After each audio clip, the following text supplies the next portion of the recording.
kami angkat lah pakai gerobak waktu itu. Malah prestasi saya itulah yang menutupi kekurangan saya dalam hal belajar. Stop saling menyalahkan, mari saling berbaiki. Mari saling berbuat untuk kota Pekanbaru. Saya yakin bisa kita raih Adipura.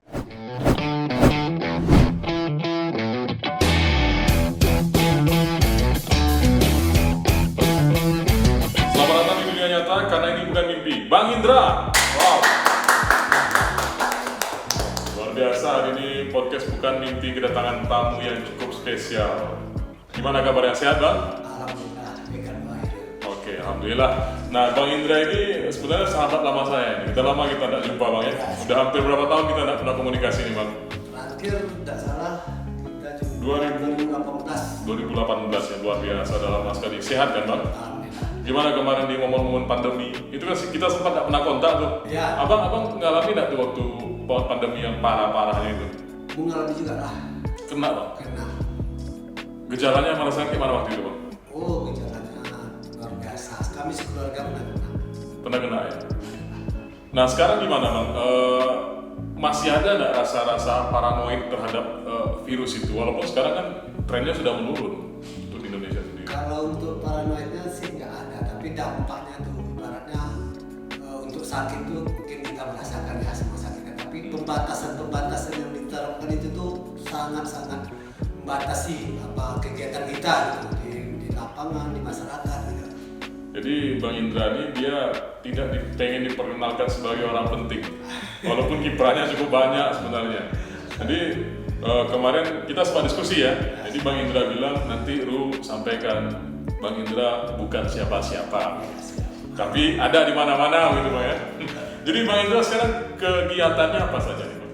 Ya biasalah bro, selain bergerak di bidang kontraktor kecil-kecilan, ya aktif di organisasi kepemudaan masyarakat. Iya. Sekarang sedang aktif-aktifnya di partai. Di partai. Ya. Nah, kalau bicara kita seorang Bang Indra ini, saya cukup menarik ini.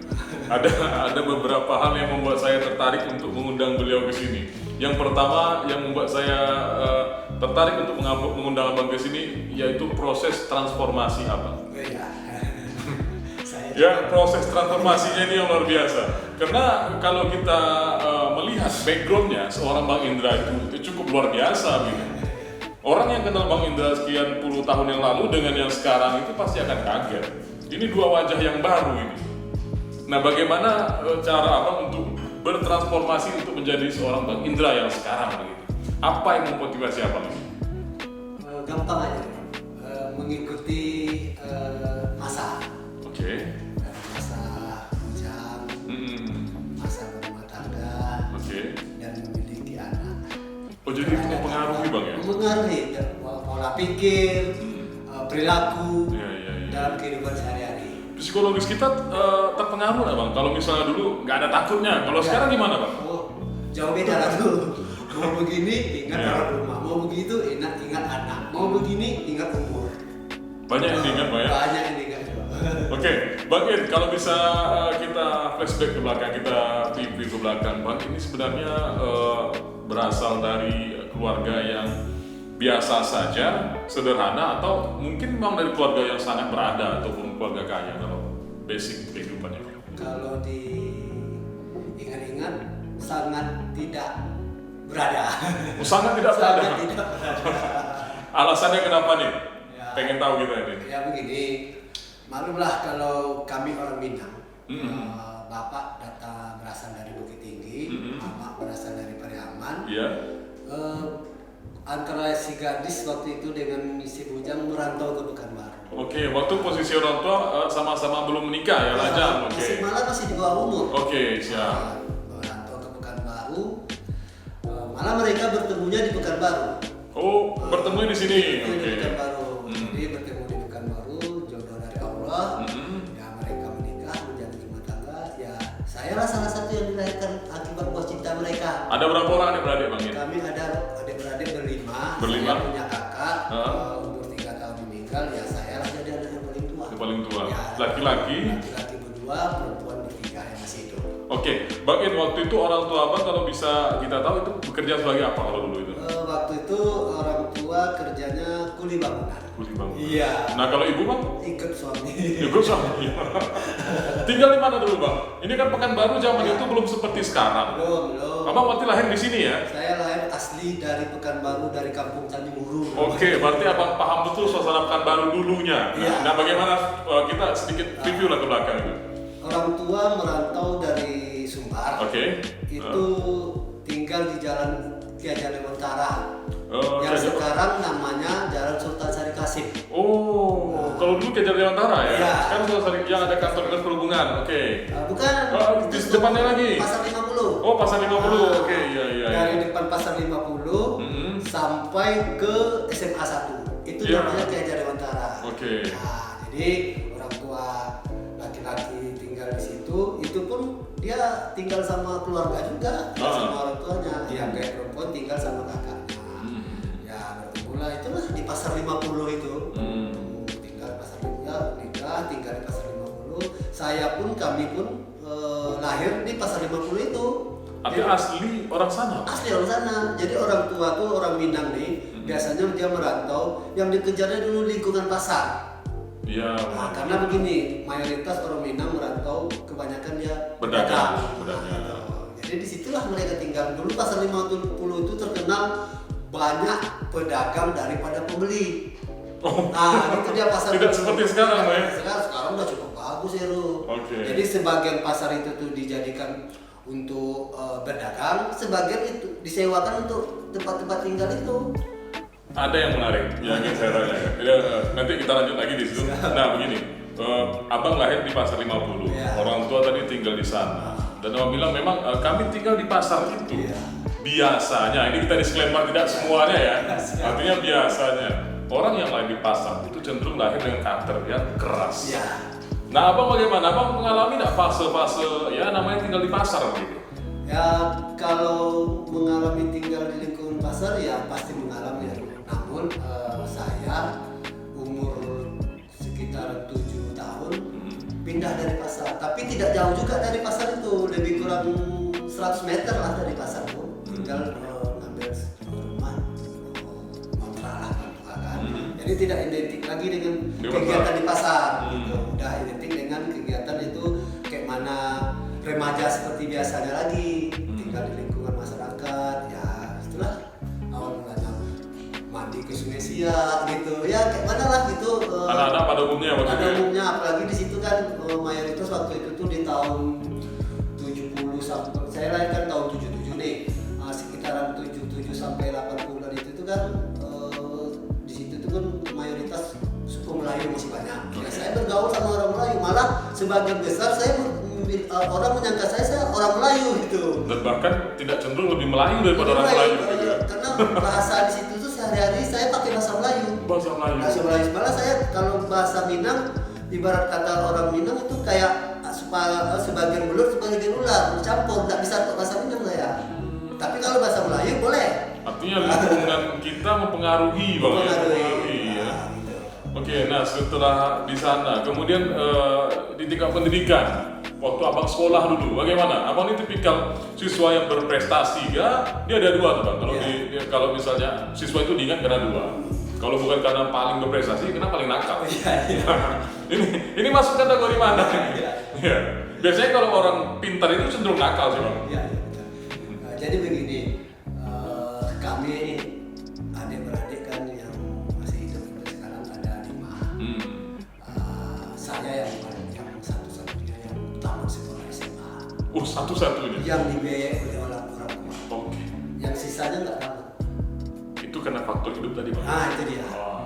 Itu faktor hidup. Nah saya di sekolah dikenal tidak jahat dan tidak pintar, tetapi berprestasi dalam olahraga.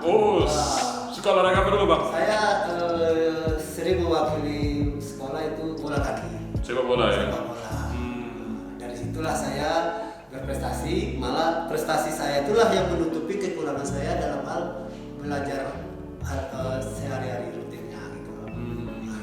Setelah tamat SMA, apa kegiatan yang abang lakukan waktu itu? Terpikir nggak abang untuk melanjutkan ke tingkat kuliah atau malah memilih untuk kerja aja lah atau bagaimana lah gitu untuk bantu-bantu keluarga? Apa yang abang lakukan setelah tamat SMA? Tamat SMA saya aktif di organisasi.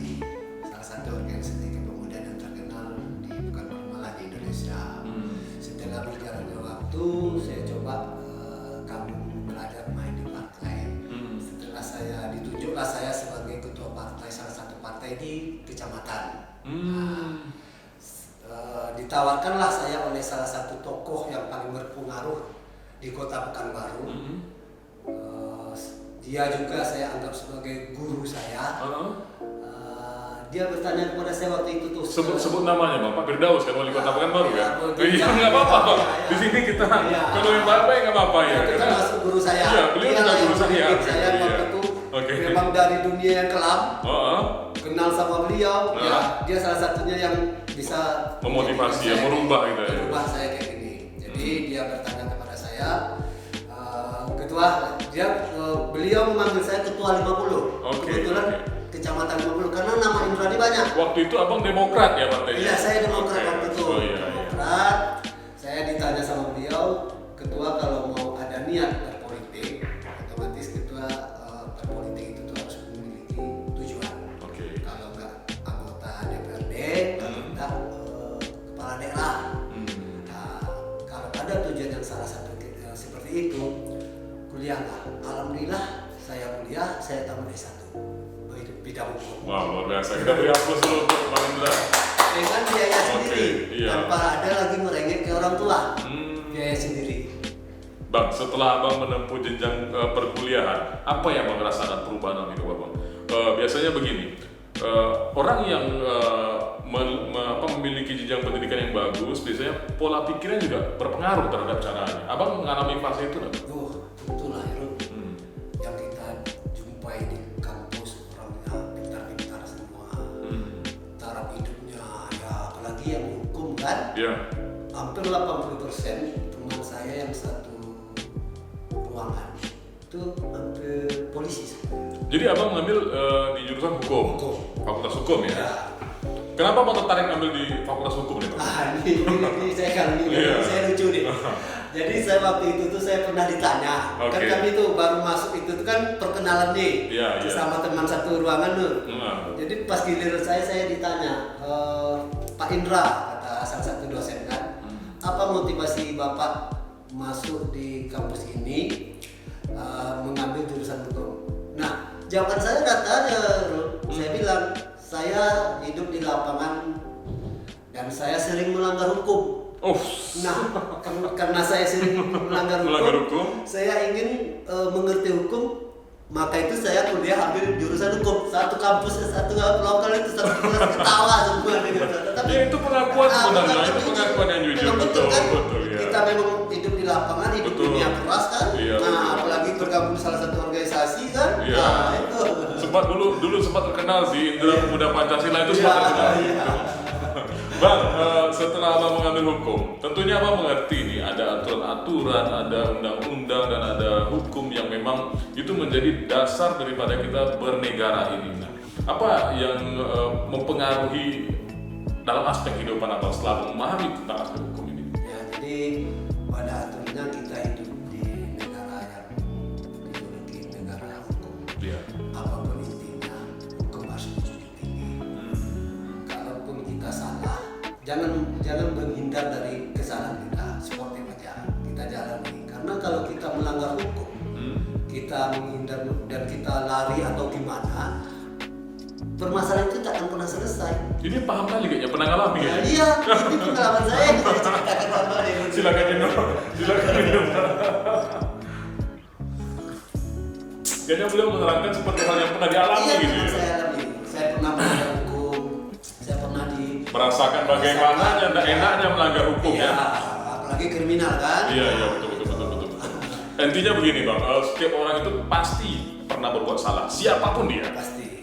Yang paling penting itu adalah apakah dia mau berubah atau tidak. Itu saja. Tidak ada manusia suci, Bang. Tidak ada. Semuanya pasti pernah berbuat salah. Kecuali kalau kita umat Muslim mengatakan Nabi besar kita Muhammad SAW, beliau memang manusia suci. Selebih dari itu, kita semua pernah berbuat salah. Poin terpentingnya adalah kita mau berubah. Tidak ada manusia yang hidup di atas dunia ini pasti berbuat salah. Betul. Berbuat salah terhadap keluarga, terhadap agama, terhadap negara. Betul. Kalau terhadap agama dia berbuat salah, hukumannya bukan negara. Ada dua tipe manusia. Yang pertama itu yang Allah sembunyikan aibnya, dan Allah tampakkan pahalanya gitu. Dan ada yang Allah sembunyikan kebaikannya, tapi Allah tampakkan aibnya. Sebenarnya sama Semuanya sama-sama punya aib dan sama-sama punya amal gitu. Nah, tergantung cara pandang kita ke depannya. Nah, kemudian ada yang menarik dari sisi kehidupan Bang In. Bang In informasi dulu pernah bawa sampah ya Bang ya di waktu zaman dulu Bang ya? Oh, bawa gerobak itu gimana ya? Betul. Jadi begini. Kerja bawa sampah ya? Iya, pada tahun 2003. Oke. Udah lama sekali kan? Udah lama tuh. Oke, iya. Ini jujur aja, tahun 2002 lah dulu saya bercerita. Oke. Baru bebas keluar dari penjara. Oh, sempat Iya, Bang ya? sempat dimasuk itu. Oke. Karena anggap pengalaman hidup lah ya. Iya, Karena betul. disitulah saya bisa berpikir ke depan jadinya. Tahun 2002. Jadi 2002 bebas. Oke. Berpikirlah setelah itu gimana caranya tidak mengulangi lagi lah perbuatan yang Artinya kita mau refresh lagi lah gitu. Oke. Jadi waktu itu tuh berpikir adalah waktu itu saya dapat informasi bahwa pengelolaan sampah itu kan waktu itu dikelola oleh pemerintah. Iya. Dengan minimnya armada dari pemerintah kota zaman Pak Herman itu di kotanya. Pengangkatan sampah itu tuh hanya sebatas jalan protokol. Oke. Nah, di Kecamatan 50 itu tuh baru muncul itu seperti perumahan-perumahan dan tidak tercover sampai ke perumahan. Saya cobalah berbicara dengan developer bahwa untuk pengelolaan sampahnya coba kami yang bantu pengelolaannya. Inisiatif lah muncul Inisiatif ya Oke. itu pengelolaannya kan. Jadi kami angkatlah pakai gerobak waktu itu. Gerobak itu pun saya minta kalau nggak salah ke kantor lurah itu namanya gerobak LKMD dulu itu namanya kan. Saya minta satu kan ya saya coba tawarkan, kami angkat ke perumahan-perumahan, kami bawa keluar, nanti kami kumpulkan dulu kan banyak tuh ada TPS-TPS yang di pinggir jalan gitu. Kami masukkan ke sana nanti diangkat oleh dinas kebersihan. Nah kami nanti kutiplah ke perumahan-perumahan itu, ada yang langsung ke rumahnya, ada yang langsung developer dan ada yang langsung melalui security. Karena berbagilah kan. Nah, sambil berjalan waktu itu 2004 keluarlah perwako dari Pak Herman waktu itu pengelolaan sampah dikelola oleh setiap camat masing-masing. Waktu itu camatnya 50 itu Pak M. Yakub. Oh iya. Sekarang nggak salah beliau di provinsi itu, di tugasnya kan. Dipanggil lah saya sama beliau. Ketua bisa jumpa ke kantor, ya datang saya. Bicarakannya lah masalah. Ini kami camat diperintahkan ya ada peraturan dari wali kota katanya kan pengelola sampah. Saya nggak ngerti nih sistem pengelolaan gimana. Setahu saya ketua waktu itu dalam ada mengelola kata dia kan. Ya ada Pak saya bilang. Saya serahkanlah itu data saya itu tuh omsetnya lebih kurang 18 juta. Sampah Bang? Iya. Hanya dari sampah ini? Dari sampah. Oke, ini menarik. 18 juta waktu itu tuh zaman 2004 lah kan. Saya serahkan kepada Pak Yakub datanya, ini ambillah Pak datanya, Bapak tinggal kelola, tinggal angkat. Jalanilah dulu, dicoba kan, dikelola. Wah, yang di jalan protokol, yang badan usaha nggak tertagih sama mereka. Nah, dikelolanya lah yang udah menghasilkan, yang tinggal angkat. Nah, sebulan siap itu, saya datang lagi ke kantor camatnya. Saya pertanyakan, gimana Pak Camat pengelolaannya? Sulit setelah tadi ya kan. Dari 18 hasil tagihan kami hanya 14-15 yang paling tertagih, sisanya sulit sekali. Kelurahan yang waktu itu ya? Kecamatan. Oh, kecamatan. Oke. Dan jadi sudah itu dipertanyakan sama Pak Ngaku. Jadi sekarang aktivitas itu gimana? Ya saya mengeluarkan dari Bapak. Ya saya ingin kecamatan ini terakomodir semuanya, baik pengangkatan dan baik penagihannya ya kan. Bisa Pak saya bilang kan. Segera adakan pembicaraan, dikeluarkanlah saya surat tugas. Aduh lupa pula saya bawa surat tugas. Ada surat tugasnya dulu? Ada surat tugasnya ditandatangani oleh pemerintah kecamatan.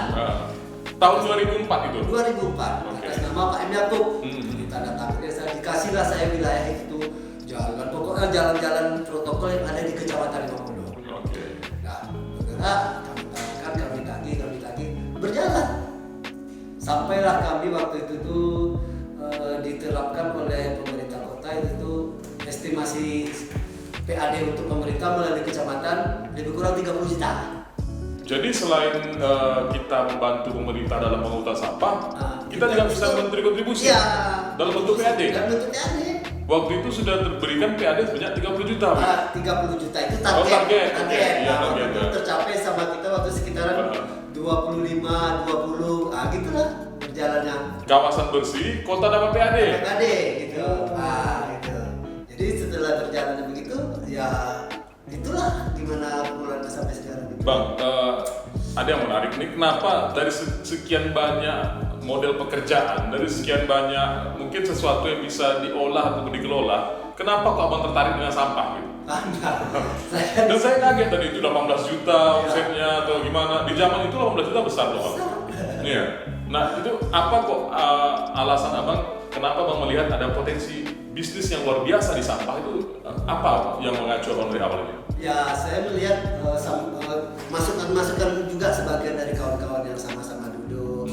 Ada juga waktu itu kawan-kawan yang misalnya punya pikiran begitu, dia kuliah di Jawa kan, dia bilang begini.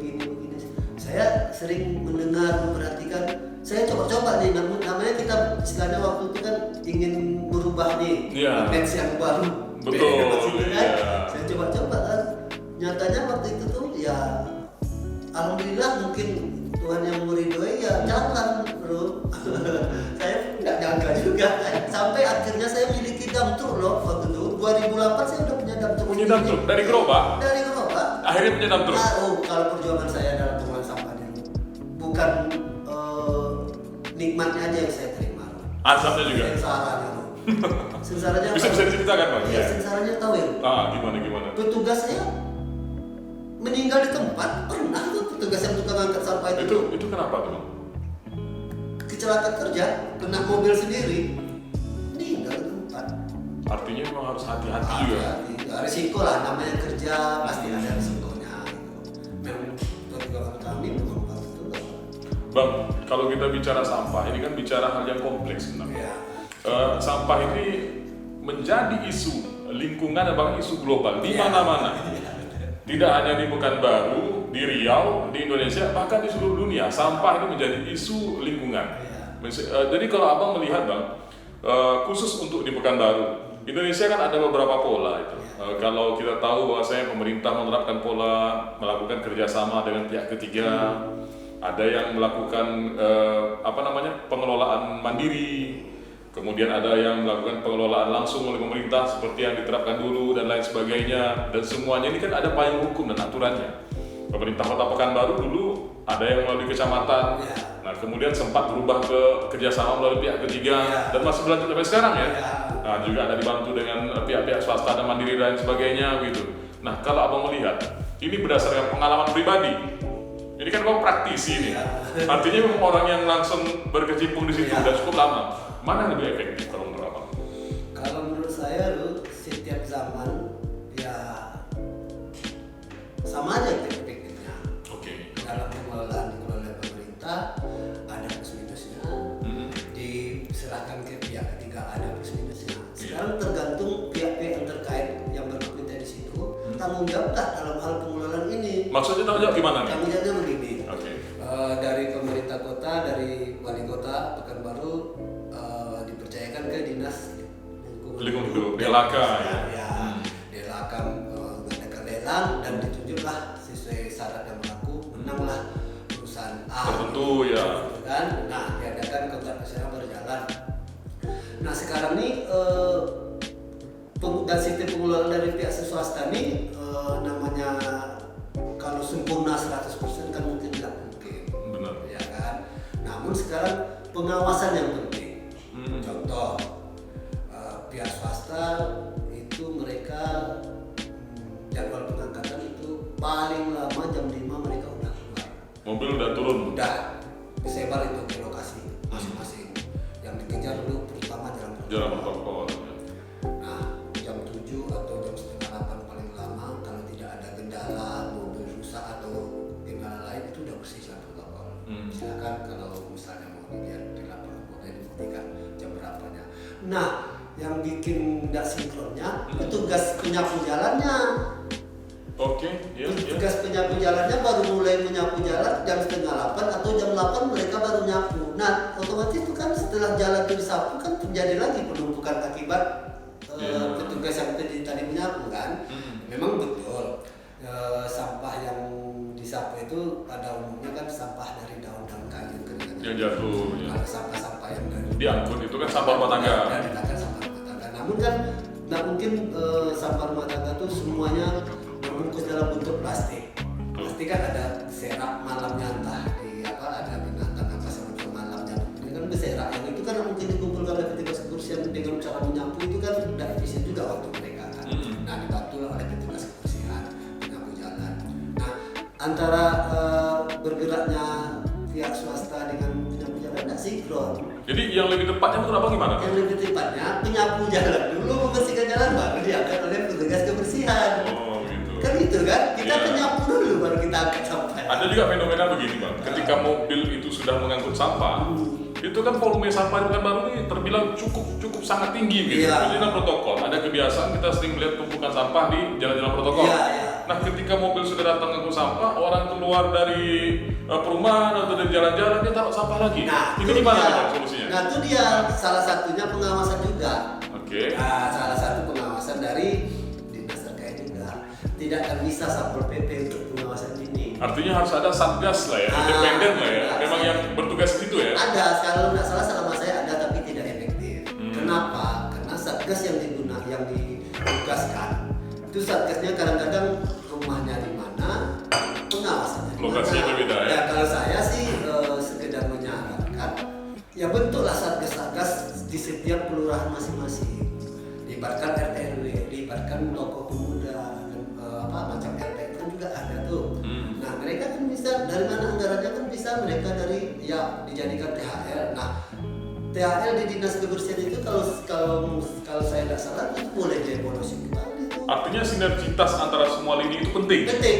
Hmm. Nah, jangan istilahnya gini, kalau disalahkan pemerintah tidak becus pengelolaan, pihak swasta tidak bagus. Nah, di tingkat masyarakat kita ini Kesadaran kita bagaimana untuk menjaga kebersihan untuk gitu. menerapkan perwako pembuangan sampah. Sembarangan nggak boleh ya. Kan jam Jam waktunya, sampah. oke. Dari jam 7 malam sampai jam 5 subuh.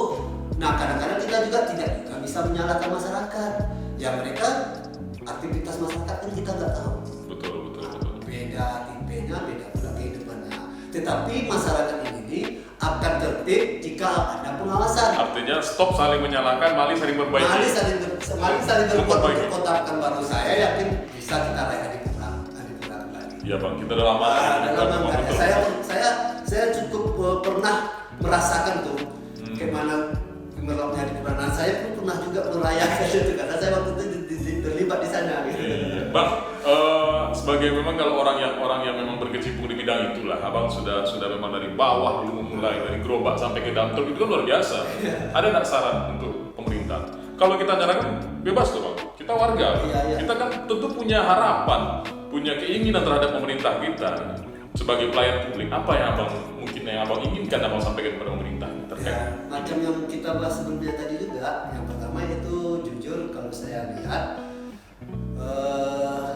armada masih kurang. Artinya armada harus ditingkatkan lagi, gitu. Pengawasan ditambah lagi. Pengawasannya harus ditambah. Nah, sinergitas semua ini harus diperbarui gitu ya. Nah, sudah itu begini, berbicara kita mengenai angka-angka, kerjaan bagus, otomatis itu ada harga bagus. Ya, Betul. kalau saya berharap ya petugas yang kebersihan itulah. Kesejahteraan mereka. Ya, itu karena begini ya, mereka tuh jam subuh udah orang masih tidur, mereka udah mangkat. Ini bahasa wali kota, apa rencana mau jadi wali kota ya?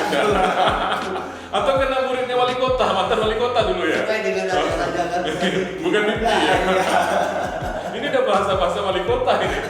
Gimana, Bang In?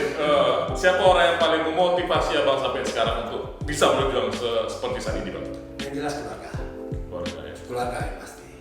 Setelah itu teman-teman dekat dan kawan-kawan sejawat. Bang In, ini segmen terakhir ini. Di segmen terakhir ini ada satu pertanyaan yang memang kami tanyakan kepada seluruh bintang tamu kami dan wajib dijawab. Siap. Dan ini kalau seandainya Bang Indra diberi satu mimpi, judul podcast kita kan bukan mimpi nih. Iya, siap. Kalau Bang Indra diberi satu mimpi dan mimpi itu bisa menjadi kenyataan, apa satu hal yang paling Bang Indra ingin wujudkan saat ini? Satu hal. Ini satu dia. Satu saja. Apa yang paling Bang Indra ingin wujudkan untuk saat ini? Kalau yang paling utama, kalau satu ya. Hanya satu. Yang penting. Kalau ada utama, ada kedua Iya, nanti. itu. Nah, Kalau yang satu, saya juga yang pertama ingin bermanfaat bagi keluarga kali itu. Tapi kalau untuk ini kan untuk yang di dalam nih. Kalau yang untuk keluar ya saya pinginnya gini aja, bermanfaat lah bagi warga Kota Pekanbaru, itu aja. Oke, luar biasa. Selamat datang di dunia nyata, karena ini bukan mimpi Bang Indra.